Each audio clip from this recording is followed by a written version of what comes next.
can't do that to him," he'd whispered all those years ago. To her. And he had been right. No matter what, I knew that seeing me would dredge up old memories for his family.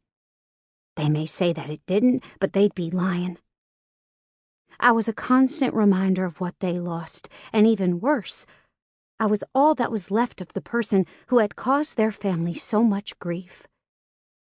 I may not have personally had anything to do with what my brother did to Reed's sister, but I was the only one left they could blame, and I was sure that they did. It was my brother's horrific actions that took something precious from the Hale family. Reed, Dante, Travis, Finley, all of them, including his parents. Jay's sins were mine as his sister, even though I may not have been the one sneaking into Amy's room at night. I might as well have. I was riddled with guilt. Some days it felt like it was eating me alive, burning me up inside and slowly killing something inside of me. I'd tried to leave once before, tried to get out of here and not look back. That had been my reasoning for wanting to join the Navy. It had also been my reasoning for joining the Army when I heard that Reed had. I'd needed to get away from all the ghosts that were haunting me. The reason Reed's sister was dead was because of Jay. But if I were being honest, I should have told someone with authority what was going on, what had happened to me. My mom hadn't been enough. I should have gone to the police, someone, anyone. My mother and Jay, they had a relationship that was like none I'd ever seen. The type where I knew without any shadow of a doubt that she would protect Jay. She'd side with him, regardless of whether or not what he was doing was wrong, because she believed her son could do no wrong. When my mother had learned what Jay had done to me, she'd laughed in my face. Laughed in my face. She thought I was trying to get him in trouble because I had to clean up the bathroom when it wasn't my day. She'd blamed me, said I should stop playing around. And when I explained to her that I wasn't joking or kidding at all, who the hell joked about their brother touching them inappropriately, she'd taken away my allowance, told me that I didn't deserve it.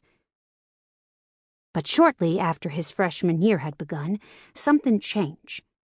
Something happened that made him angry all the time. And something that caused a switch to flip inside of him, turning him into someone I didn't recognize. It wouldn't be until I was in high school with him that I'd see what was going on at school. How he was bullied, ridiculed, and treated like a pariah. But at that point, he'd been coming into my room every night for a long time. I no longer cared what happened to him. All the love that I'd once had for my brother had died. All of my friends had disappeared too, at least all of them but two. The ones that had stuck with me, even when I tried my best to push everyone away.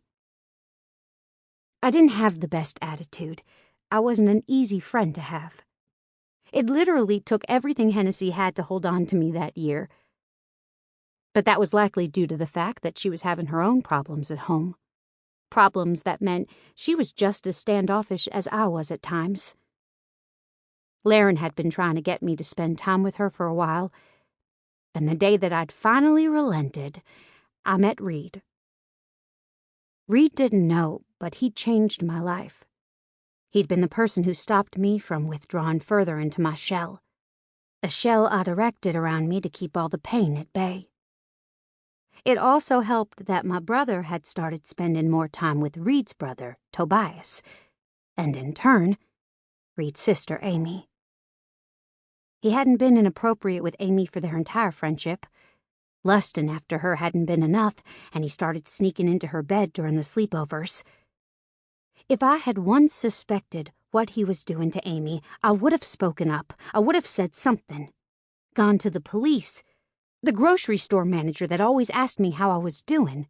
Hell, even the freaking shoe shop girl who looked at me like she could see through me, like she knew something was wrong behind my fake smiles and even faker words.